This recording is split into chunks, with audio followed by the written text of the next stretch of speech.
Yeah, good afternoon. My name is Ken Costello of the National Regulatory Research Institute, and I want to welcome you today to today's webinar on electrification, what's the next step. I want to thank you for joining us today. I am the moderator, and our distinguished panelists are Dr. Jonathan Lesser, Continental Economics, Inc., Jeff Deason of the Lawrence Berkeley National Laboratory, Chris McGill of the American Gas Association, and Keith Dennis of the National Rural Electric Cooperative Association. The topic today is certainly it's very popular. To go to any sort of energy conference, especially sort of related to utilities, electrification is one of the most popular ones. Everyone is studying it. There's been a lot of studies done over the last couple of years on electrification. It's gotten glowing reviews by a wide group of folks, including electric utilities, environmentalists, policymakers, regulators, and analysts and some politicians. The presumption is that electrification is good, and the quicker we do it, electrify, the better. Some of our panelists today may challenge this view with their evidence and their, from their perspective.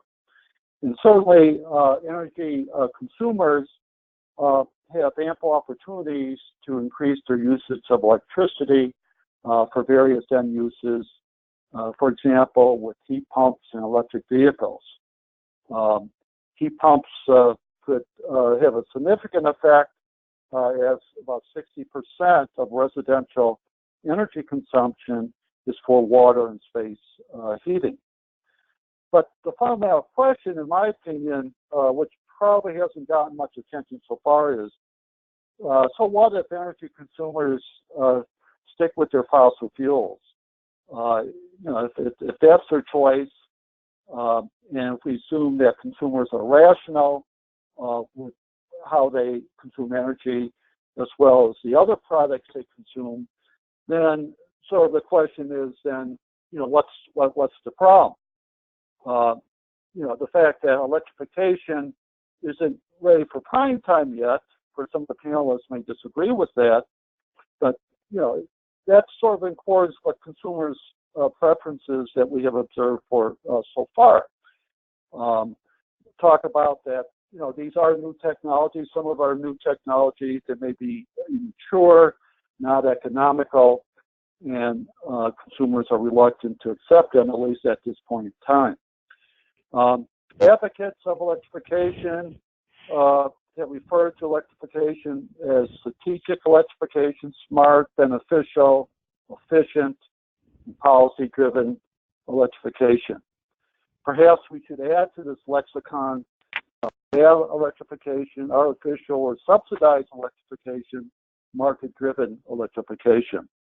And certainly studies, we'll talk a little bit today about this, have shown electrification to be technically feasible in many end-use applications and economically feasible in some of those applications in specific regions of the country.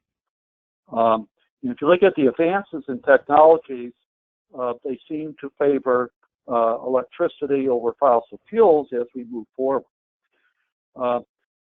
However, evidence is lacking on whether market and consumer behavioral problems are severe enough to warrant a market or regulatory intervention for hastening the pace of electrification. One of the policy issues is that, it looks like electrification is going to advance, but are we doing it fast enough?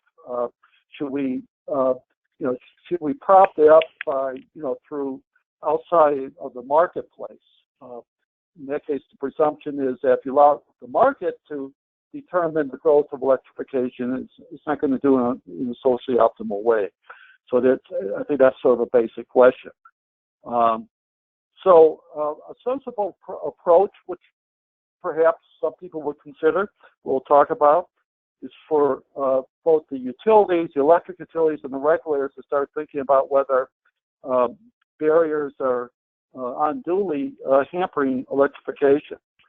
I think we need to distinguish between what's called undue barriers from normal market barriers, because they do have, the implications, policy implications are vastly different. And this question is it would be a mistake socially to artificially force, a mass penetration of a new technology prior to understanding how it's likely to take hold and the extent to which real barriers exist. There's probably two different paths, and we'll talk about that to some extent. There's what we call the incremental market-driven electrification, allowing the market to determine how much electrification goes on. Or the other path is more radical and subsidy-driven. The premise there is that the market isn't going to grow electrification fast enough to be socially optimal. So the panelists will address several questions. One is, what problems does electrification try to rectify? How should regulators and policymakers view electrification at this time? Another question is, how should they value electrification from the perspective of the public interest? Another question is, why don't we see more electrification happening today? Is it because of undue barriers, which are stifling cost-effective and socially desirable electrification? Or is it just the nature of the technology is such that it's going to take time before it has a greater reach in the marketplace? And what do we know today based on studies about the economic, environmental, and other effects of electrification? What should utilities do today? And what actions, if any, should regulators and policies take to advance electrification? So with that, I'm going to turn it over to our panelists, each of whom will take 5 to 7 minutes to give their perspective on electrification. I want to point out to the registrants that there's a lot of materials that you have access to from the panelists, materials that they have written or other people have written that relate to the topic. So I encourage you to go to those. And then after the presentations, where we'll go into a question-answer mode, I'll ask some questions first, followed by questions from the audience. And I strongly encourage the people listening in to have questions for our panelists. So with that, I'll turn it over to our first panelist, Jeff Beeson, who's the program manager in the Electricity Markets and Policy Group at Lawrence Berkeley National Laboratory. Jeff work focuses on energy efficiency research and technical assistance projects in the areas of policy, program design, and evaluation. And Jeff was recently the lead author on the lab's report titled Electrification of Buildings and Industry in the United States: Drivers, Barriers, Prospects, and Policy Approaches. So Jeff, if you want to make some remarks. Thanks, Ken. Yes. So thanks for the introduction. And as Ken mentioned, right, I am mostly speaking to you today based on that report that he mentioned and that we have distributed to the registrants on electrification of buildings and industry in the United States.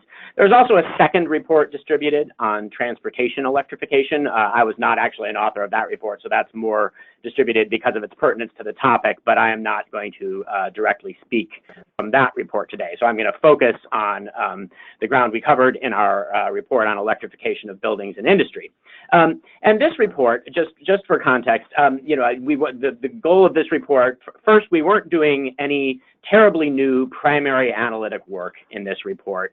We were rather trying to kind of get our arms around the burgeoning literature on electrification and see if we couldn't kind of knit it together and draw some somewhat consensus conclusions from what we saw. And we also were not, this is not a report that makes lots of policy recommendations, except in a very limited sense at the end in terms of recommendations on what kinds of things need more study. But really rather we were trying to do a good job of kind of describing the current state of play, given, as Ken mentioned, the growing interest, it seems, in this topic. And so I'm not advancing any particular perspective, and nor does the report advance any particular perspective, but I am going to kind of talk through our high-level takeaways as context for this discussion. And the report in the front end does briefly review some of the sort of benefits and drawbacks and barriers to electrification, some of the rationales for why one might want to or not to electrify, but it spends most of its time on basically working through the potential for electrification, both from a technical and from an economic perspective, and kind of what the status of the prospects for technical and economic prospects for electrification seems to be, and then to some extent how those prospects look to be changing over time. And then we also spend a fair bit of time on policies and programs and market designs and regulations that bear on electrification, and there are many, many, many of them. And electrification is certainly not anything like a single policy lever. There's lots and lots of instruments that play into it. And so I'm just going to kind of talk through our high-level takeaways on both the potential side and on the policy side. And again, this is focusing on buildings and industry, and I'm not addressing transportation electrification in these remarks, although it's certainly part of the. I'm sure we'll discuss it at other points on the webinar today. So high-level takeaways. In terms of technical potential, we take the view after working through the literature that the technical potential for electrification in buildings and industry is ultimately high, especially in buildings where, essentially it's 100%. So if you're thinking about, are there currently commercially viable electric alternatives to providing all of the end use needs in buildings that are powered by electricity, the answer to that is yes. We're talking about space heating, water heating, and cooking, and there are certainly electric technologies that already have substantial market shares in all of those end uses.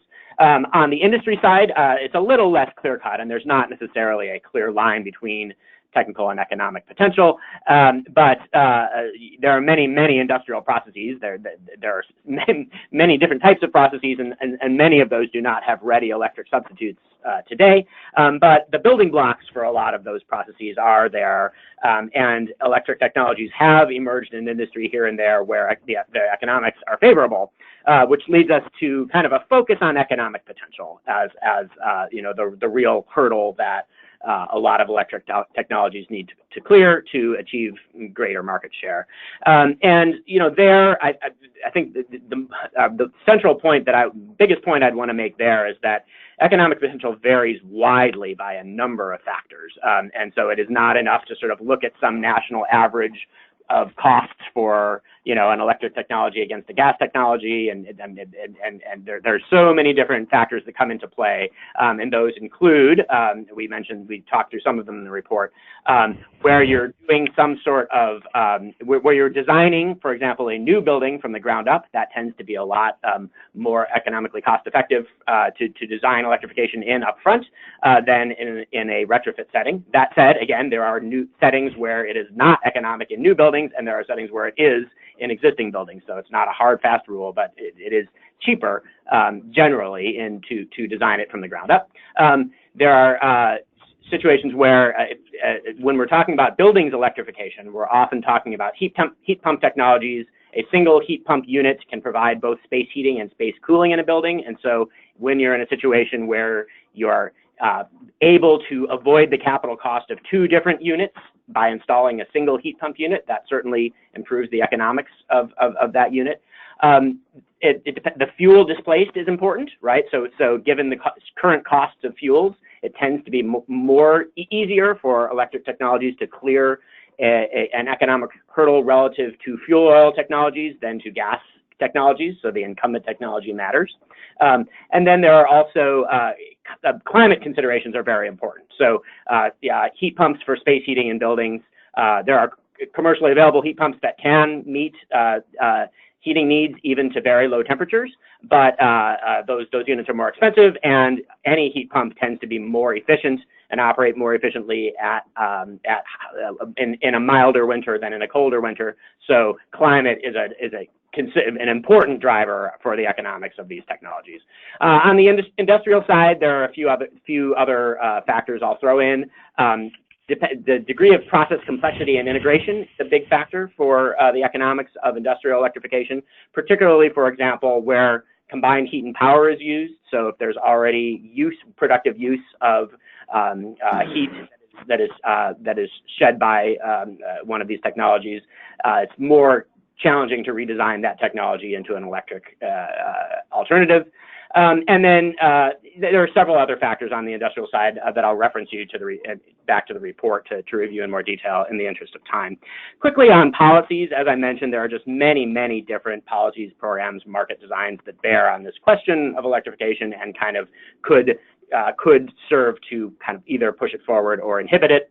And these include anything from RD&D type measures, incentives to end users or to others in the chain that depend on the technology used. Building codes and equipment standards can potentially push one direction or another in buildings.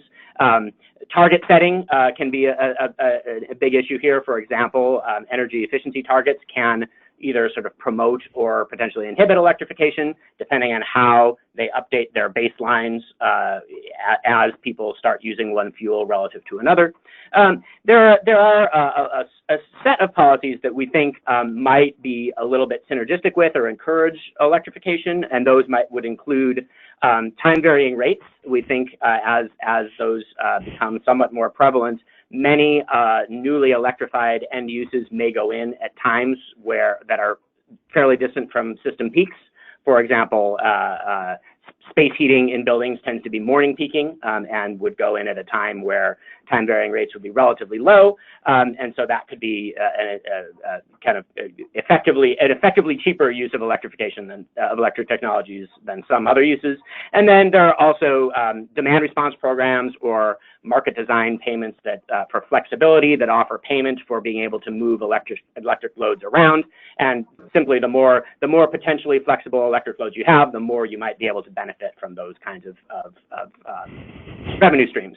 And then finally, it's important to sort of, given the number of moving pieces here, it's important for planning processes, if they are attempting to achieve some sort of electrification objective, to consider all of these different levers in a coordinated fashion. And there are several states that are beginning to do that, and it is a coordination challenge to kind of try to align all of these different policies towards some specific objective. And with that, I will turn it back to you, Ken, and look forward to the discussion. Thank you, Jeff. I want to remind people that the reference materials I mentioned before are located on the NRRI website, which is nrri.org. Thank you very much, Jeff. Our next panelist will be Dr. Jonathan Lesser, who's the president of Continental Economics, Inc. Jonathan has over 30 years of experience working for utilities, governments, and as an economic consultant. He's written and done work in a wide array of different issues. He has prepared testimony before commissions, before FERC. He's testified before Congress. He's done international work. And Jonathan is the author of numerous academic and trade press articles and author of 3 textbooks. And he has written on the topic of electrification. So Jonathan, if you want to give your remarks. Thank you, Ken. I appreciate the introduction. A lot of my remarks today will be focused on a report I prepared on electric vehicles. Jeff mentioned that he's not been focusing on electric vehicles at NREL. I'm sorry, Lawrence Berkeley. I've been looking at that a lot, and what I found is that essentially the push for electrification strikes me as another what I call Jeopardy policy. Probably most of you on the phone today are familiar with the television program Jeopardy game show, where contestants are given answers and they have to come up with the right questions. And right now it appears that the latest shiny object is electrification, and all we have to do is figure out what's the question that electrification is the answer for. One of those answers is reducing, or questions. One of them is to reduce CO2 emissions and reduce pollution. And what I found in my analysis is that when you look at the U.S. Energy Information Administration projections through 2050, and you look at the differences in pollution between new natural or gasoline engines, which are extremely clean, and electric vehicles, which are only as clean as the sources of electricity they get charged from. The difference is you end up with actually more air pollution emissions from electric vehicles than gasoline-powered vehicles, which I found to be a very surprising result. The other thing is you find that the net reduction in CO2 emissions between new gasoline engines and new electric vehicles, it would be minuscule. It would have no impact on climate, etc., even if you switched all vehicles to electric ones. And what people seem to do is mistake. They look at an electric vehicle as much cleaner than that 1972 Oldsmobile 88 that seats 8 for dinner, and they instead the proper comparison is between new vehicles, new gasoline-powered vehicles, and new electric vehicles. The other thing I found is that the costs to put in all the infrastructure are staggering. In California alone, the infrastructure costs could reach easily $100 billion for all the charging stations that they envision putting in. And for me, that raises a real question if you're a consumer advocate for low-income people, because right now electric vehicles are primarily they're very expensive.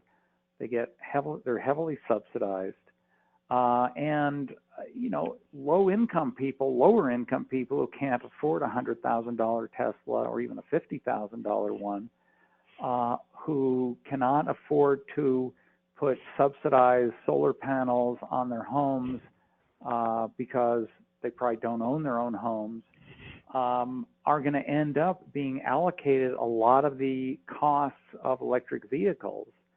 And that seems to be the way that they're being promoted. Various subsidies, whether it's direct tax credits at the federal level, state tax credits and rebate programs such as in California, subsidies for free public charging stations, etc. All that has to be paid by somebody. And I'm concerned that electric utilities obviously will be delighted to build that infrastructure, but unless there's something done about cost allocation where those costs are not allocated to people who simply don't have any benefit, you're going to see much higher electric rates, especially for lower income people, and that ought to be a concern. And again, the trade-off for cleaner air, when you compare the pollution reductions you get from buying the newest gasoline-powered vehicles to what you're going to get from an electric vehicle, there's really nothing there. The last thing I'd like to remark is, looking at energy policy in the electric arena for the last 40 years, if you go back 30 years or more, the whole issue was we need to do fuel switching. We've got to stop people from using electricity, switch them all over to fossil fuels, natural gas, anything but electricity. And now the table is turned, and now suddenly it's let's get them back on electricity. And it just seems like this is, again, the latest shiny object to me. If you want electrification, fine, but the regulators really shouldn't be in the business of heavily subsidizing all these, you know, the goal of getting more people to use more electricity. I'll stop there. Okay, Jonathan, thank you very much. I also want to mention that we had like over 150 people or lines that signed up, registered. So we do have quite a few people listening in. Our next speaker is Chris McGill, who's the Vice President of Energy Markets Analysis and Standards at the American Gas Association. His work includes the assessment of future supplies of natural gas production, underground storage, pipeline transportation, and so forth. And AGA recently did a study that tried to answer several key questions on the costs and benefits of, I guess, what they call mandated residential electrification. So, Chris, you want to talk a little bit about that study and perhaps other things? I'll try to do so, Ken, but my head is spinning so much from the first two speakers that I may just have to take a deep breath here for a couple of moments. I love it that we have these different perspectives to discuss. And you referenced AGA's study. I'll just spend a few minutes looking at that also. We put up the guardrails around the cost issue associated with the concept of residential space and water heating being electrified. That is, in the policy arena and various discussions, there have been calls for very quick, policy-driven electrification of that low volume natural gas, propane, and fuel oil space, principally guided by the idea that it would be environmentally beneficial to do so. So we looked at that, also looked at then the costs associated with doing that, and set up several scenarios using the AEO 2017 as the baseline in order to investigate that and try to understand those costs associated with it. We looked at several questions, 4 principal questions, in fact, and that was, would residential electrification actually reduce emissions? Given what has already been noted here is that we certainly have strong additions in the generation sector via renewable generation sources, but we also have a large legacy infrastructure. So we looked at that around the country and looked at it regionally. How would residential electrification impact natural gas utility customers, principally on the cost side? What would be the impacts to the power sector? And what would be the overall cost to the economy of residential electrification? Ken, as you noted, there are materials on the NRRI website. The link to the study landing page that we have is in the presentation that is on that website on this subject, and I would encourage people to go to it and read it. Very, very quickly and at a very high level, essentially what we found in the study, looking at what would happen if in a relatively short period of time, in the case of our study, over the course of 12 years, starting in 2023, going to 2035, if tens of millions of residential space and water heating customers were converted to electricity. The greenhouse gas reduction potential in that strategy we found to be relatively low. we found that there would be a cost to customers. There would be a significant cost to the economy. Infrastructure is a big part of that cost. Cost of other energy choices, equipment, all that sort of thing are part of the cost also. And that as a strategy for greenhouse gas reductions compared to other options in the market today, it was pricing. So again, I would encourage folks to look at that. The report I find very readable and understandable. And on our landing site, we coupled with that report a effort by Innovation Partners out of Chicago to cast the net and try to give people information and a general understanding of what technologies are advancing worldwide with respect to natural gas, what role they could potentially play in meeting the greenhouse gas reductions calculus that is out there and that potential that exists, and where those technologies are today.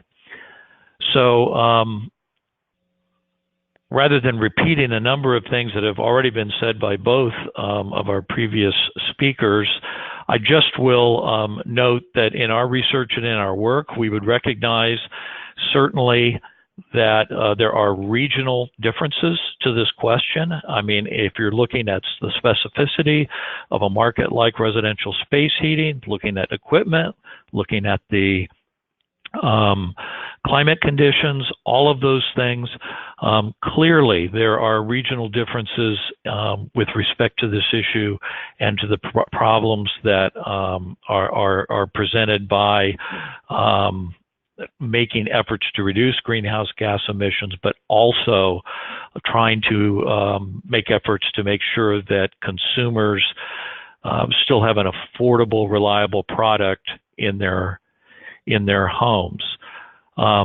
Secondarily, we would also note, as I've said before, that from our perspective in looking at this from a policy-driven, not an organic market and technology-driven process, but a policy-driven process, that it is one of the most expensive ways to approach this issue and this problem.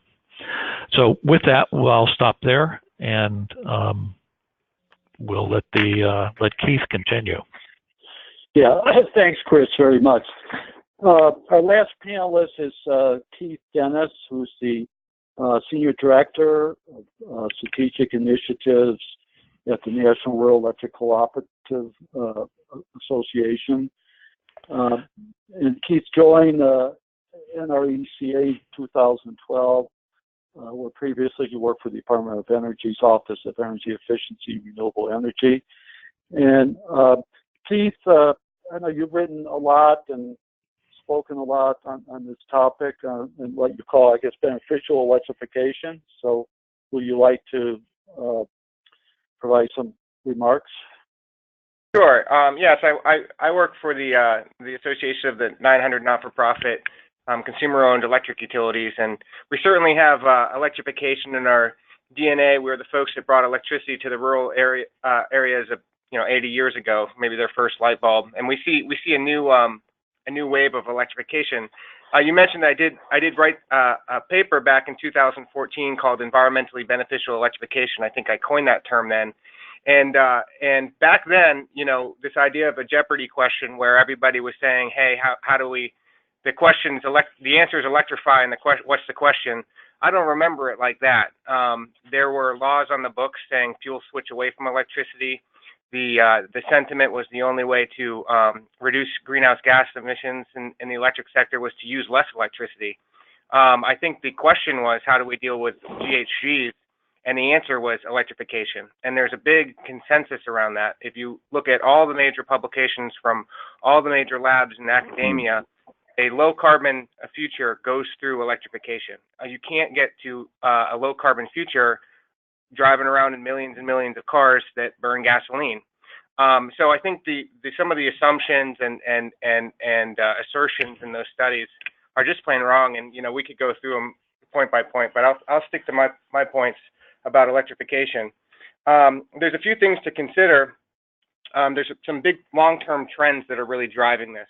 First, there's the emissions of the electric sector are just going down. They've been going down quite a bit, 27% since 2005, and they continue to go down. At the same time, the efficiency of electric products goes up. So you have products that are 200, 300, 400% efficient, heat pumps, ground source heat pumps.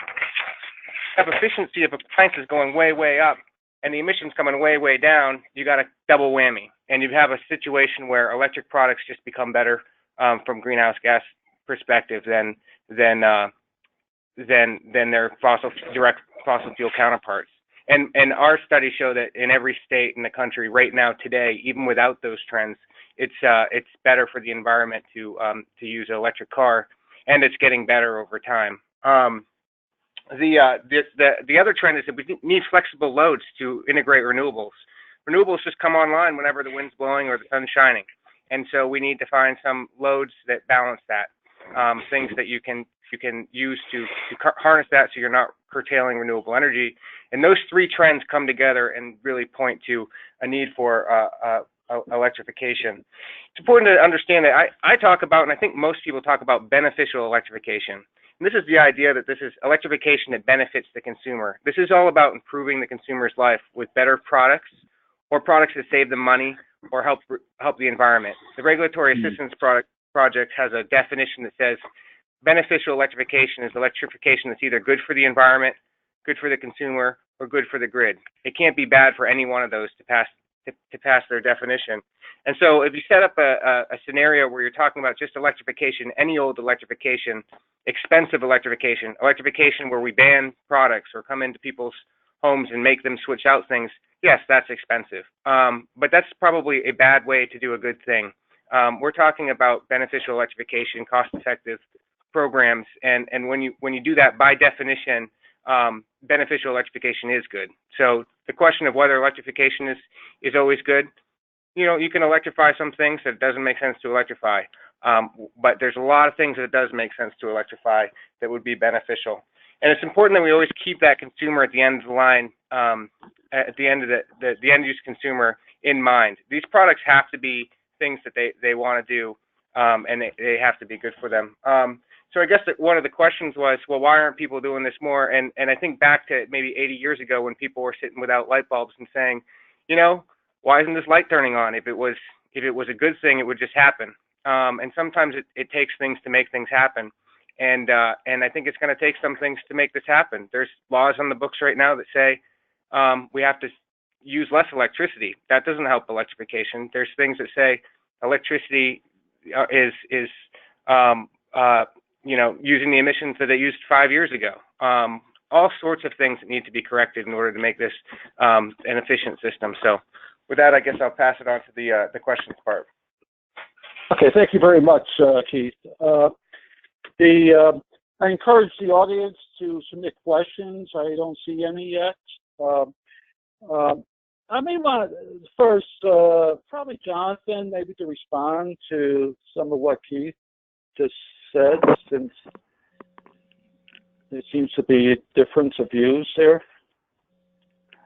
Well, I guess my response would be, when I looked at national data published by the Energy Information Administration, and they forecast a significant increase in renewable energy, much less coal generation, more natural gas, you still look at the emissions rates of new gasoline-powered vehicles versus electric vehicles, and the numbers showed that there were higher emissions. Now, obviously, in certain local areas, and depending on when you drive, the emissions for a particular electric vehicle will be different.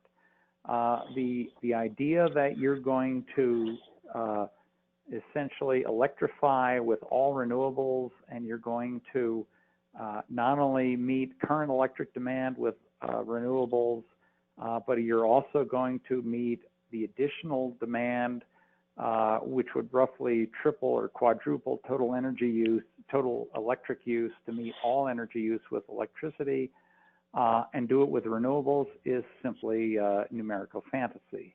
That's just not going to happen. If you know, the idea that we need to push these policies and enact subsidies to promote electrification, I think is just another way to waste money, waste scarce resources. And trying to compare electrification today with bringing light bulbs to rural areas 80 years ago, I think is a not particularly helpful comparison. So that's my response. Okay, thank you. The sort of one question I have is, sort of what is electrification? And essentially, it's consumers, energy consumers, who make the choice of using electricity rather than a fossil fuel for end use, okay, or use electricity as an input for producing energy service. So we're talking about customer choices, making decisions, which involve several factors, some of them economic, others non-economic, okay? And we also know from studies that it's very specific, even within the same neighborhood. You know, one person may consume a lot more energy than his neighbor, and for other reasons, because of that, they may choose, you know, different technologies. So sort of the question is, I mean, the premise has to be with these studies and all this, what's going on, is that customers aren't making good decisions, okay? And we need to, you know, implement some policies so that their decisions, you know, are more in line with their own interests, as well as maybe society's interests. So I'd like, you know, maybe for each person who wants to sort of respond to that or comment on that.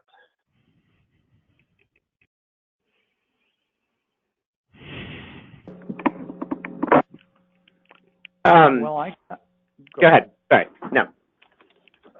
Ken, I can respond that I'm always skeptical of what is sometimes called eat your spinach regulation, where you try to essentially, based on models, you tell consumers what's good for them. And if you've seen it with energy efficiency investments, where in some cases consumers were being, you know, based on different assumptions that might not apply to consumers, they're supposed to do certain things. I think the danger is for electrification is that you get into the same issue where you end up with people who are going to switch to electricity for different uses that are currently fossil fuels now. They would do it anyway. You end up subsidizing them. That creates free riders. And people are simply unable to, because they lack the income, they just simply can't do it. They end up paying for it, and that's the cost allocation issue is something that's really got to be looked at, and the impacts of electrification on electricity prices is something else that's got to be looked at for lower income people. Okay, thank you. Jeff, do you want to say something? Was that you? Yeah, I just wanted to make the point. I made this point before.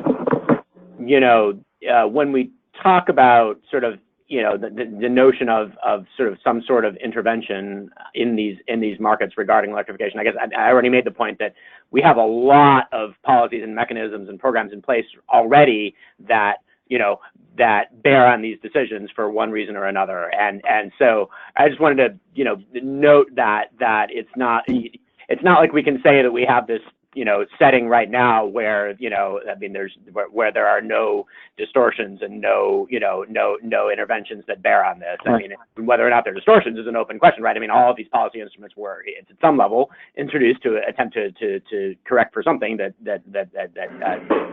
and so I just want to note there's a lot of policy here, and it's not like, the question of where we go from here should not presume that where we are now is somehow exactly the right place, or and the right place will of course vary depending on whose perspective you're taking. Yeah, I think that's a good point. Do you think sort of the question, and the panelists can answer this, is, maybe for the policymakers to see if there's some barriers that would unduly discriminate against electricity? For example, there's barriers, serious barriers that would maybe bias consumers' decisions to use electricity rather than other fuels. And I know, Jeff, in your study, and just through another studies, there's sort of a list of barriers to electrification. I think your study included like fuel costs, operating, the capital costs of fuel switching, consumer acceptance, infrastructure constraints for electricity, and so forth. And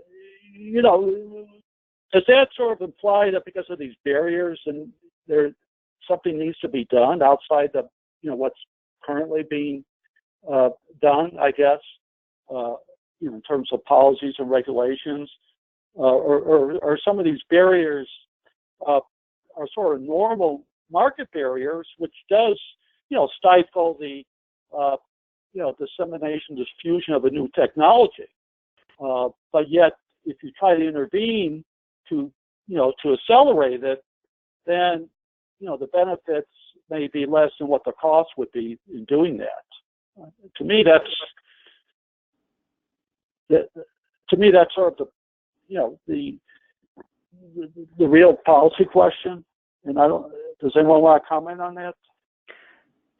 This is Jeff. I can just weigh in very quickly since you referenced our list of barriers. And I think there are, you're right. I mean, just because something is on this list doesn't necessarily mean that it needs to be corrected. I mean, some of these things are, I think, as you mentioned, sort of somewhat natural market barriers, and then some may not be. And let me just give a quick example of the kind of thing that you might view as an unintended barrier. And I think some of these things do exist. So I referenced targets earlier in my discussions, and one of the phenomena we ran up against in the literature a little bit was there are often targets, for example, set for energy efficiency at the state or utility level. So targets that require some sort of energy usage reduction over time in the interest of energy efficiency, or to motivate greater pursuit of energy efficiency. And those targets can often be set on a fuel-specific basis, so that there will be some sort of target for reduction in electricity usage, however measured, and some target for reduction in gas usage, however much, either an absolute reduction or some sort of reduction as evaluated that was delivered by a program above what would have happened otherwise. And so in those targets, you can imagine an energy efficiency electricity target that is trying to motivate more efficient use of electricity. If that target didn't, if you were then in a situation where you had the potential for electrification and for sort of switching certain end uses from direct fuels toward electricity, that the presence of that target could create a barrier for that kind of switching, even even if that's just kind of bottom-up switching, if this is what the consumer would want, but that target could actually impede it if the target isn't set up in a way to sort of modify the baseline electricity usage that you're differencing against to reflect the fact that people are actually changing their fuel choice. So I think there are certain of these things, there can be barriers like that may be unintended. That target probably was not set up thinking about having electrification in mind whatsoever, but that might be a case where you say, okay, here's a feature of the policy landscape that is actually inhibiting where we would go otherwise, that wasn't, if it wasn't set up to do so, or there may not be a rationale for doing so. So to be clear, some of the barriers on our list are absolutely here are the market conditions, and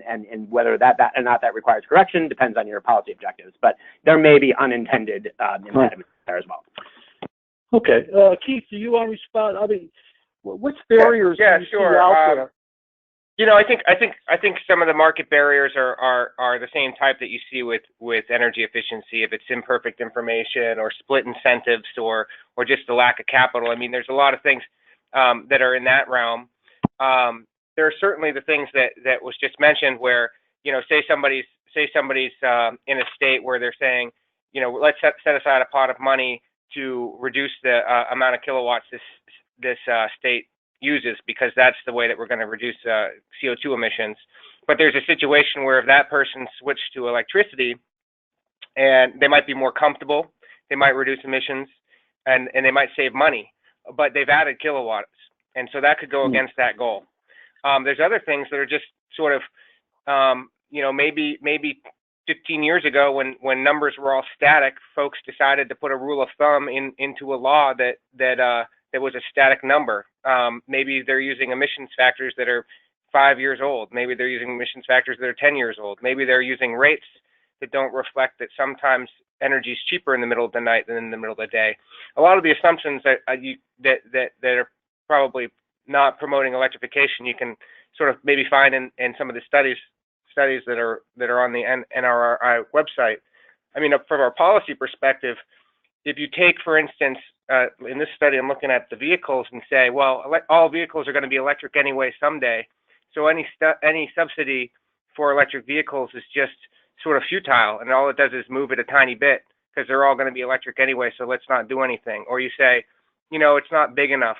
It has to be at least 10% of the overall world's GHGs in order to do something, and it doesn't meet that threshold. Those types of policies could certainly hinder electrification. I don't think that all barriers are helpful and hurtful, but I think one of the things that you want to avoid is saying that any intervention is the same as any other intervention, and here's a really bad one, so they're all bad. I think that that's not really a helpful way to go about it. Okay, thank you. And the other thing, Chris would come up with some barriers that are unduly within their consumption of natural gas. Maybe not. Well, we've gone through a history of certain barriers presented with respect to utilization of natural gas, but they've tended, occasionally they go down to the small volume level, but they've tended to be larger volume uses of natural gas. Look, like Keith, I'm an advocate. I not only analyze, but I look at the natural gas market, and I serve a membership that is both electric utility and gas utility. Most of our members are combination companies. The idea of, as we've all basically said, going into somebody's house and pulling out their gas stove based on a policy-driven initiative certainly is not palatable to my membership, to the major electric business entities that are part of our membership, or the gas side. As I noted before, around the issue of greenhouse gas emissions, that small volume sector is a small target for emissions reductions. It doesn't mean that there aren't going to be competition in the marketplace brought on by technology and other reasons, and that we might not see people switch. Certainly in the building and construction arena, we have seen in the past incentives to go, for example, to all electric households. I mean, those things, they exist. Yet still we have, 65 million or more households in the United States that use natural gas. From my perspective as an analyst, as I look at these things, the idea of imposing unilaterally the cost of changing those small volume customers, most specifically over to another energy source, as being an economically viable way of doing things, which has been suggested, frankly, not by Mr. Dennis or others that I'm in arenas with, but others, is preposterous. So yeah, there are barriers on the gas side. Also, there have been historically. The market has worked pretty well in sorting out what customers want. I had to recently move to an apartment. We have a gas stove, which an electric stove, which my wife doesn't like. She mutters that every time she goes to use it. But there are going to be opportunities based on technology. There are going to be opportunities based on policy decisions that are made on the best information or not made on the best information. For all of these fuel choices, we certainly believe that consumers should be a very big part of that, and that ultimately consumers not only make choices based on their comfort or convenience, they make it also based on affordability. And some consumers make decisions and choices based on what they think they're doing to help the environment, for example. So in our study, we were looking at this idea or concept of instant radical change. And certainly we came up with an analytical piece that demonstrates that very likely not the best way to approach this. We see natural gas as a solution in the future. We see that not only in terms of its affordability, but in the potential technologies ahead. And whatever algorithm is being used to figure out what greenhouse gas emissions are going to be in 2050 should include some attention to that, and should help the country understand from a policy standpoint where all of these options and choices can make a difference. And I'll just note on some of these places where Chris and I agree. If you think about a house in a cold climate that has electric resistance heating, and they have an opportunity because something's happening with a major renovation to do something about their heating, it might very well be that the best solution is for them to get a heat pump that works a good part of the year, and then some sort of fossil fuel or other fuel, gas-based fuel to supplement, to deal with the peaks, so that you don't have to build a power plant just for the really cold days where their strip heat would come on.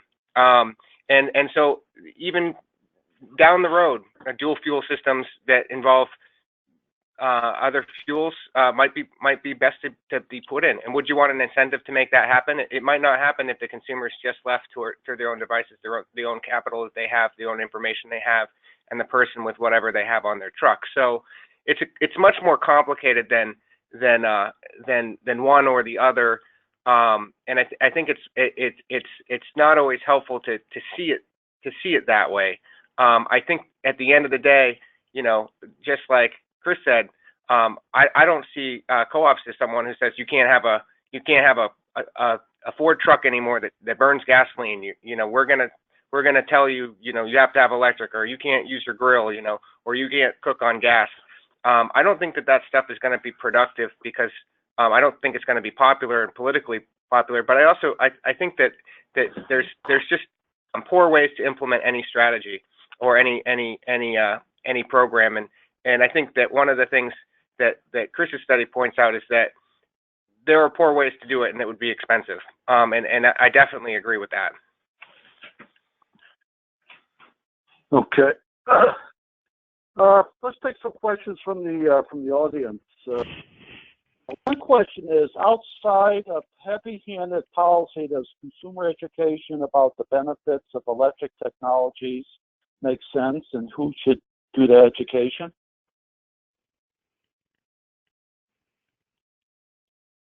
The American Gas Association. I'm working on. This is Keith. We put together a group called the Beneficial Electrification League, which is a group of stakeholders who have worked on putting some of these definitions around what is beneficial electrification. I see it as a little bit of a middle of the road type of organization, and I think that there's a lot of folks who can work on education. I think there's a lot of folks out there they're doing this. I think of some of the energy efficiency groups like the NEEP in the Northeast has a strategic electrification program. I know that NRRI has a great study. LBL, the labs have great studies. And I think sometimes it's just folks who are pointing out that updated data, use updated methodologies. I think there's going to be a role in this for many people to methodologies and just make sure we're using accurate information, because it's really not about skewing things one way or the other. It's about getting things right, and I think that that takes a lot of eyes in a lot of places, because every single group can't beat every code hearing and everything that involves a metric or everything that involves getting information to the customer. So I think it's going to be a lot of folks in a lot of places. So if education, I think it's important, especially like with some of these technologies, education by consumers don't know, the latest on these technologies and the economics. But sort of the question is, do we need to go beyond that? If you have customers, consumers, energy consumers that are reasonably informed, then why not let them just make the decision then based on that? But I think what some people are advocating is that that's not enough, because then we may have more electrification, but the future path won't be optimal in the sense that it won't, contribute towards this deep decarbonization world. Is that? Ken, this is Jeff. I just wanted to make a comment on one aspect of sort of the consumer choice and consumer education that you seem to be referencing here. And this has come up a couple of times. Keith mentioned it just now. There's a little bit of, there can be kind of the whatever's on the truck problem. If you're talking about replacing, say, a space heating system in a household that has ceased working, and so I think there is a certain level of kind of default bias built into that process, whereby, particularly if you have a failed unit, you're much more likely to replace whatever you have with a unit that uses the same fuel source. And that can go either way, right? I mean, that could be a bad decision in either direction. Keith mentioned the scenario of an electric resistance heating in the Northeast, and or I don't know if it was in the Northeast, but in a cold climate, and so that's a case where you might want to stop and think twice, maybe. But another case could be a gas furnace in a mild environment where a heat pump could really do a bang up job, or maybe you're also thinking about you're about to put in air conditioning as well, and that could really be, change the economics of the proposition. And so I think there are some good reasons for that default bias. I mean, certainly there are additional costs, and some for, in various ways for, routing a new fuel pipe to a new gas system, or potentially upgrading your electric service to support a new electric unit. And those costs are real, and that, so that isn't necessarily a problem. But I also think there's default bias on the part of sort of a contractor or an energy services professional, where it's easier to do this. It's easier not to make a switch, or that's what I have on hand, or I don't want to call an electrician because I can do this without one.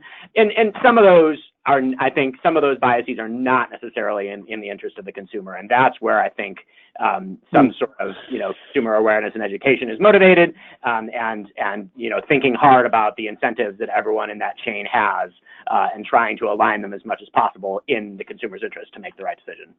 Okay, but isn't that true in all aspects of the economy, where people have this sort of inertia, or where it's hard for them to change the way they've been doing things?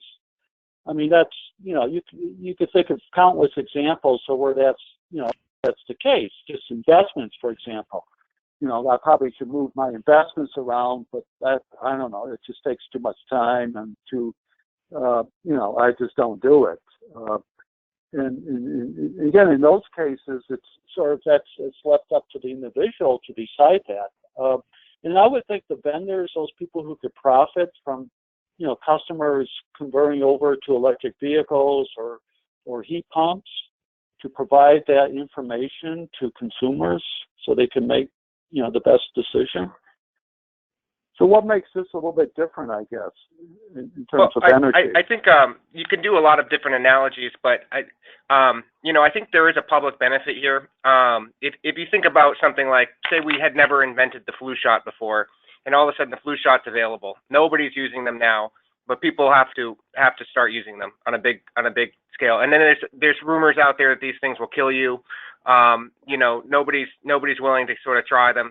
And you really got to go out, and the government would go out and say, hey, look, this is what we need to do because it's a public health thing. So we're talking about potentially here something that's getting at public benefits. I think that for some of this stuff, part of it is that people haven't tried it. I mean, one of the biggest things about getting an electric car is having driven one before.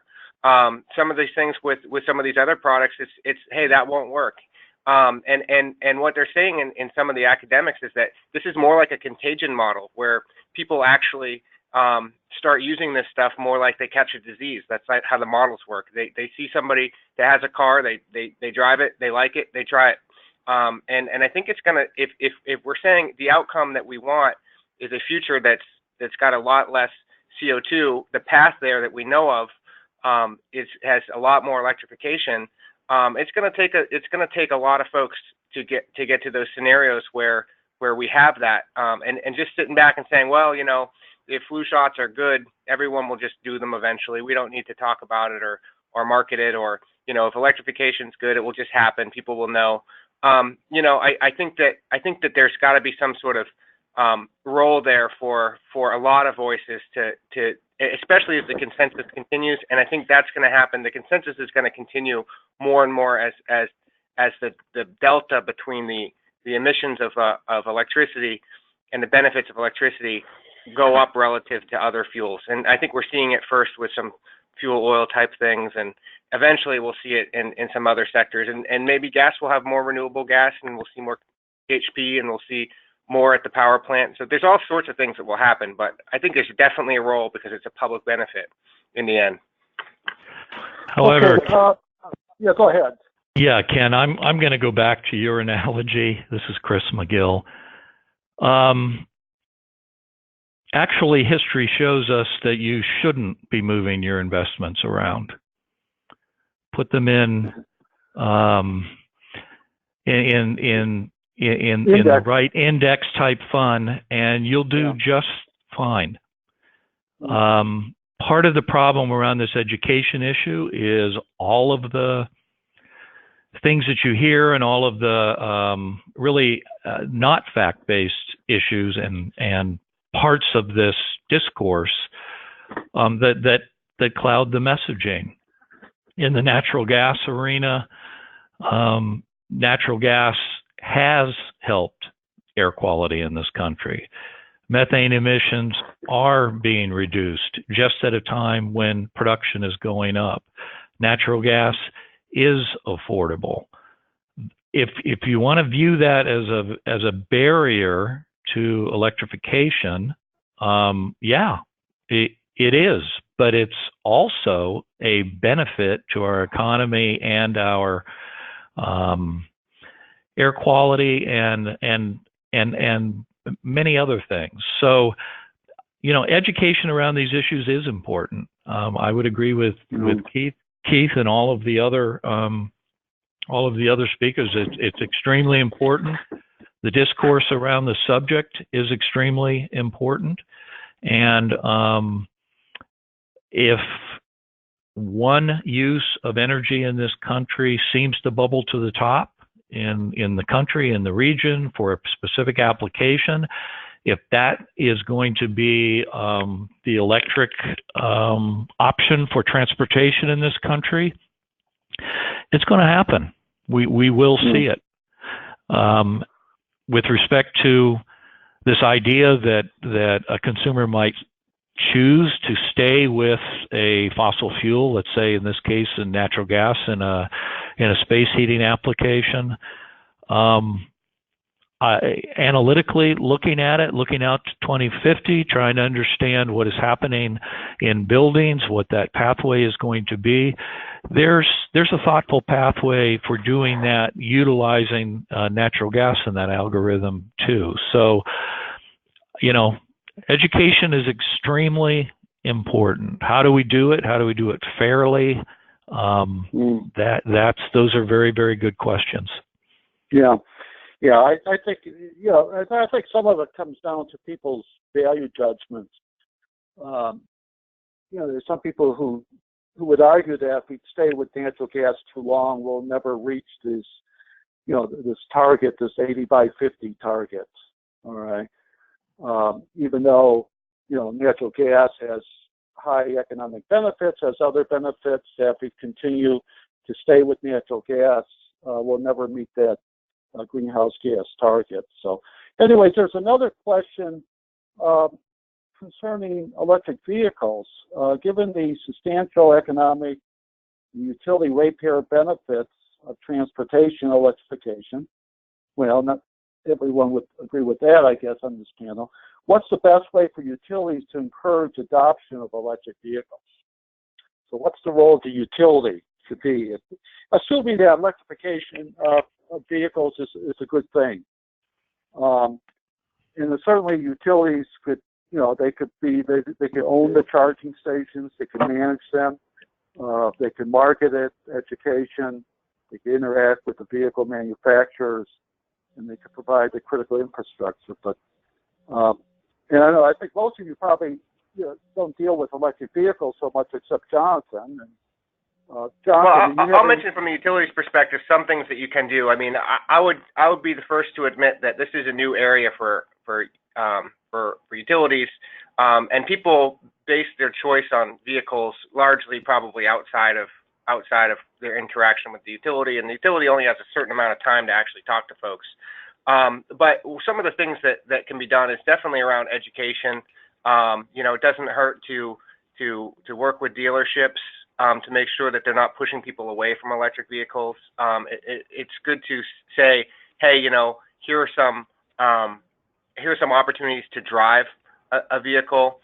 Maybe they can support some ride-sharing type stuff, buses, school buses, things like that. Maybe even use some of these bigger buses as energy storage at night or integrate them into the load. And then another thing that you can do, and this is one of the issues about the low income, which I don't buy into so much. I mean, saying a low income person can't afford a car, I mean, they can't really afford new cars either. And so we don't call new cars bad. The price of, I think it was Consumer Reports or Forbes or something, said the price is getting to be about at parity for these cars. And the maintenance costs are less for electric vehicle. But also there's an opportunity as more kind of renewables come on, or even other traditional resources are cheaper at certain times, you can have rates or agreements where folks can actually get a significant discount for charging on off-period times, and it can become significantly less expensive to charge your car than it would be to buy gasoline. And we did an analysis that showed if you drive a gasoline car, you're basically stuck with about $1,200 bill. You can't go to a gas station in the middle of the night and have prices be 1/10 the price or 1/4 the price. With electricity, sometimes it's like that. Sometimes you could actually go and get prices that are much, much cheaper. And for a year, you could charge your car for $120. So you're saving a lot of money every year just on charging it. So bringing those benefits that charging off peak has to a consumer is something that a utility might be able to do, that they're doing now, although a lot of people don't have these cars, but that they might be able to do a lot more in the future. And we might be surprised that actually low, moderate income folks buying used electric vehicles and charging them off peak is much, much different than buying a Tesla today. So I'd keep an eye out for that in the long term.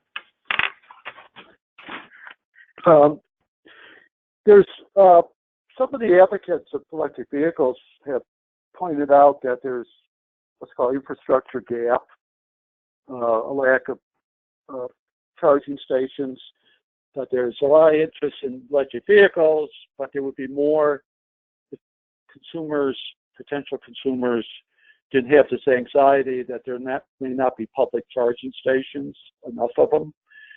And so what they're saying is that then the utilities should get involved in actually investing in these charging stations. Of course, the question becomes, who's going to pay for that?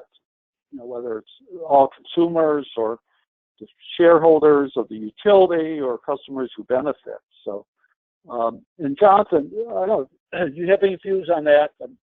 I think electric utilities have to be involved at some level. I mean, if you start at the distribution circuit level, if people start they're buying electric vehicles, they're putting in fast chargers, that's got to be addressed by the utility and infrastructure, because that may change how the utilities plan the distribution system.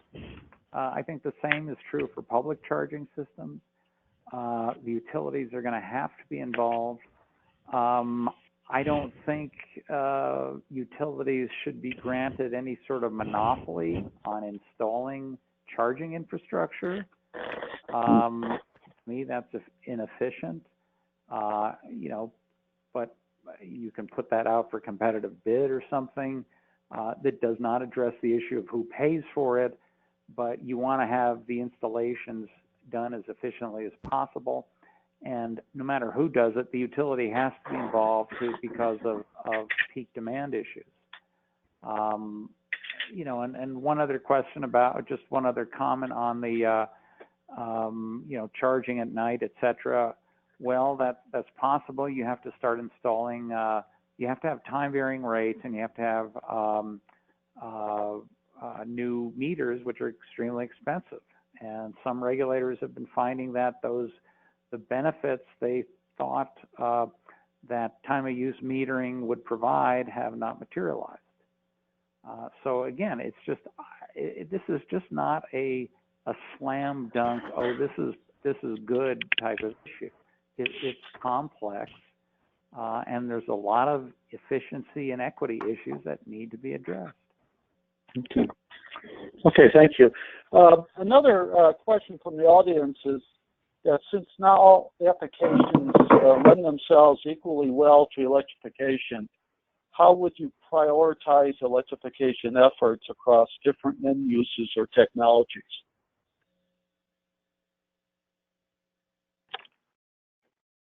Well, that's a question that I've been getting for a long time, and I don't think that there's any hard and fast rules to that.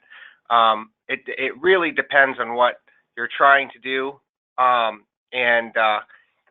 everybody's in this for just the biggest greenhouse gas reduction, and not everybody's in this for the biggest consumer savings. If something saves consumers $1 but reduces emissions by a lot, that might mean something to somebody. If something reduces emissions by a lot but costs a consumer $1, they might not like that. And if something's relatively expensive and only a few people will do it, but it gets big savings, versus something that's really cheap and everybody will do it that gets small savings. Those things are programmatic decisions that I think folks in the utility space make all the time. I think part of it has to do with how much will the consumer like it. I think to demand response programs where folks are controlling air conditioners, that's a high demand reduction, but at the same time, if you're not doing it right, consumers can get upset. And so you have to balance things. You don't want to do things that consumers don't want. I think that's been a theme of all of us. And I think at the end of the day, you really need to look at where your priorities are and where your consumers are, because I don't think we want to be counterproductive in any of our programs, whether it's gas or electric or propane or gasoline. We don't want to be putting programs that we've prioritized for people that in the end they don't like, and then they associate all programs with that bad experience. Yeah, this is Jeff. if I could kind of jump on that really quick, extend that slightly. I'm assuming that somewhere in this question, has there's a premise behind this question that we are trying to encourage electrification at some level, and sort of how and where should we target that effort. And I do think targeting is important here. Again, I've emphasized in our report really emphasizes, and other people's reports emphasize, how different sort of the economic proposition for electrification can be in different settings and particularly in different climates if you're talking about buildings.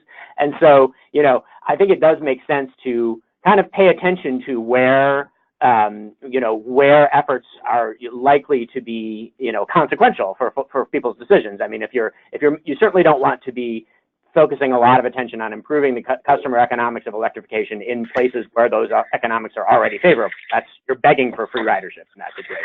And conversely, I don't think you want to spend all your time, offering, incentives or awareness in places where it's pretty clear that the technology isn't going to make sense in the first place. You're wasting your time. So I think you do want to look at where is the frontier, and where are folks, where is are the options at near parity? And then if you have made the decision that you want to encourage one of those options, that's a place where you can intervene and actually get results.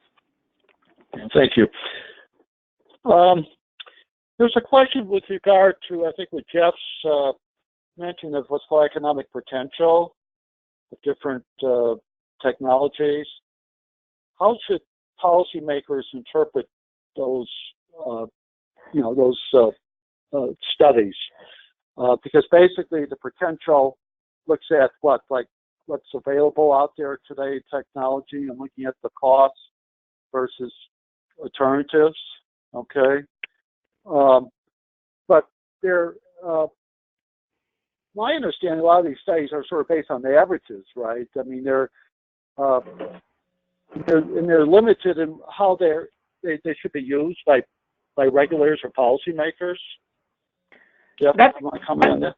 Yeah, that's a great question, and so there. And again, I would encourage you to look at the report that is available on the our report that's available on the NRRI website for a little bit more on that point.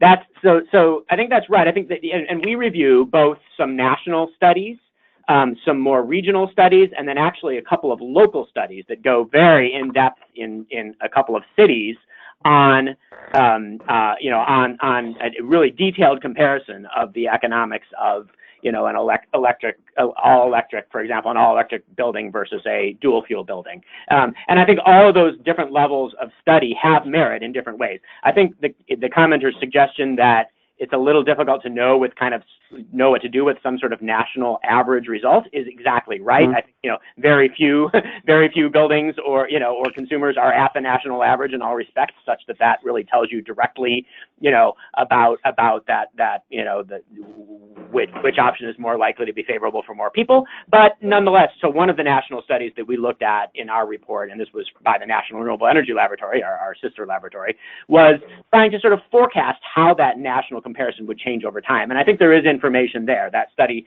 the conclusion of that study is that there is probably the electric heat pump options are probably likely, due to technological improvement, to become gradually more cost-effective relative to the gas technology. That doesn't necessarily mean they're going to ever pass it. That depends on the specifics of the end use, but that's what those studies are good for. Regional studies, I think, can be good for targeting. There's a study that we reviewed in our paper from the ACEEE that makes the point that, again, about how different the economics of, for example, a heat pump space heating versus gas furnace space heating are in different states in the country. And that really starkly shows how in some places it's already a great deal, and in some places it's a terrible deal. And those kinds of, economic and climatic and energy price variations all play into that. And then the local studies really get into, okay, how does this make sense in this particular jurisdiction, which is only helpful if you're in that jurisdiction, but then also are really helpful for teasing out which parts of the kind of economic proposition are meaningful. And I think you can draw lessons from those and, remind yourself that, I do need to think about what the impacts are on my, gas distribution costs in another part of the country if I'm considering an all-electric subdivision. So I think there's merit in all those different levels of inquiry, and and I think they're all useful, but they need to be interpreted correctly, and you absolutely should not assume that like a national average study answers all your questions. Sure. Yeah, I mean, if you look at sort of the penetration of new technologies, there's what's called the S-curve. A lot of technologies, typically they start off slow and then they grow rapidly and then they level off later periods. And that's sort of based on the fact that customers are different. I mean, you could say, okay, I adopted this new technology, but, my neighbor didn't. That means that he would be better off if he adopted that technology. But that's not the case because his situation may be different than mine. He may consume different amounts of energy, and he may have different preference for clean air and all of that. So, and then there's the uncertainty part. I think that's what sort of stifles or at least slows the growth of a lot of new technologies. Consumers aren't certain about it. It's something that's new. You buy a new electric vehicle.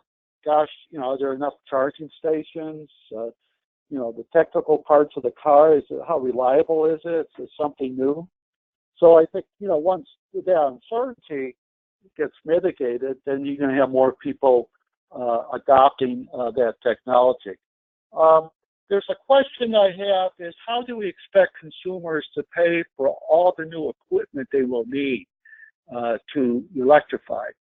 Will there be a program to support those who can't afford to do that? Or I would add too, should we give rebates to consumers who would convert from natural gas, let's say, to electricity?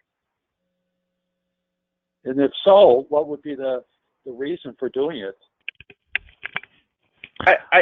I think we can look back to other programs that we've had in the past. I mean, I think if there's a benefit to doing it to someone. So say, for instance, a utility has a really high wholesale power cost and they would benefit by getting, and they have declining loads, and they'd benefit by having a gas car an electric car or electric water heater on that load, but they'd like to have it controlled. And that control is going to cost a little bit of extra money, but it enables them to get off that high wholesale power cost and drive it to lower areas. So there's a cost that they have that they can pass down to that consumer and help to buy that equipment. It's sort of similar to what folks do with energy efficiency, where it might be cheaper to buy some equipment so that they don't have to build a power plant. I think you're going to see that on both sides. You're going to see sometimes where, hey, that we're in the belly of the duck right now and we have oversupply, and the electricity is very low price, and you're going to be better off with having this device so that you can charge it at those times where the grid needs it, so we don't have to curtail, we don't have to pay somebody to take it, or you can just benefit from those lower prices.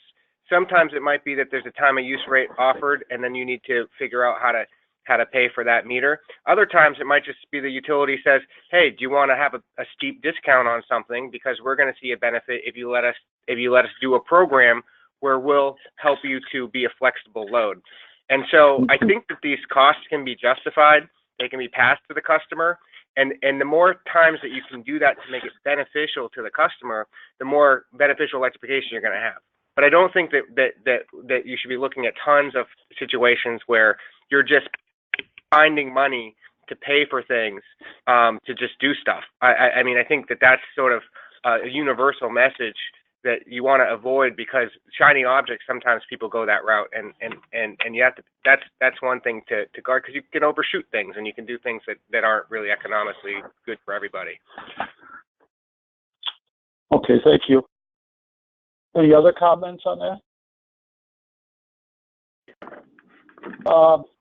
We only have a few minutes, actually.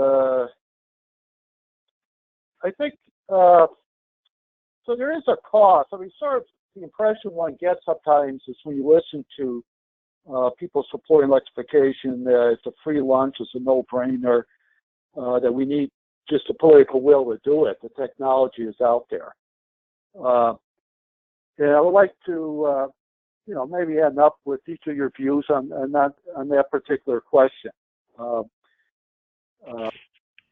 There's few free lunches in this world, and but yet I guess sort of the impression is that if the major objective of electrification is for us to meet this deep decarbonization goal, then it seems to some that it doesn't matter what the cost is.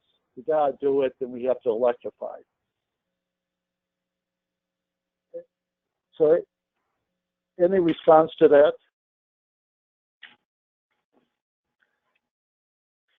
Well, I would just say that there's a lot of cost-effective things to do, and there's a lot to do, and things like fixing metrics, making sure things are set right, making it so that more that electrification is beneficial in more places, and then doing it when it's cost-effective, when you already have ductwork in, when your system goes out.